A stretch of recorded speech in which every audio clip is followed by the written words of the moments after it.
In principle, there are only 3 ways in which communication can be useful, and I'd like to just run through them now. The first is the easiest, which is information. Information transfer presents data or facts which were not previously known to a person, and the transfer means that the person now knows the facts or data. For example, the longest recorded flight of a domestic chicken is 13 seconds. If you didn't know this fact, you do now. News bulletins, financial statements and announcements all fall into this category. The second way audiences can be changed with communication is through attitude change. Attitudes deal with how we feel about things and involve some cognitive and comparative processing in the brain. For example, if I said that eating chicken was better for you than beef, this might change your attitude towards chicken, especially if you are nutritionally minded. This is the domain of advertising agencies. They are highly skilled at associating values and attitudes with products in our mind, and they hope that when you go shopping, you will choose one brand over another. And despite the fact that, of course, advertising works on everybody else but not us, brand preference is surprisingly effective at differentiating between comparable products. The third area where you can have a direct effect on people using communication is behaviour change. This is really the holy grail of persuasive communication because it results in people actually doing something. It's all very well people having favourable attitudes towards chickens, but if you're Kentucky Fried Chicken, you need people to actually come in and buy some.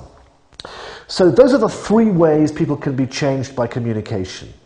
Now, obviously, there is an implicit link between the attitudinal approach and the behavioural approach. Advertisers hope that if you can sufficiently change people's feelings, that is, their attitudes, towards a product, then there's a greater chance that people will go out and buy it, i.e. change their behaviour. Indeed, this seems like complete common sense. Yet, surprisingly, the science doesn't support this. In fact, there are countless studies that show that changing people's attitudes is not a very effective way of changing people's behaviour. It turns out that our behaviour is motivated by a whole number of influences, of which attitudinal change is only one.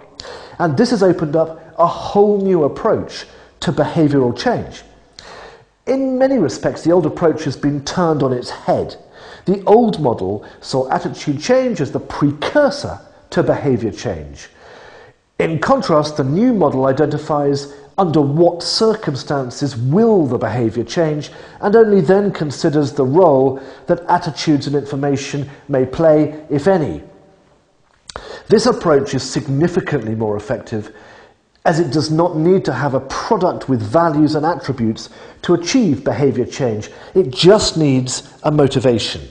For example, if you are trying to persuade a number of teenagers not to smoke, the old attitudinal approach would concentrate on the negative health effects of cigarettes, addiction and cost. Some of these might hit their marks, but the behavioural research shows that these teenagers are not particularly interested in the long-term health consequences of smoking.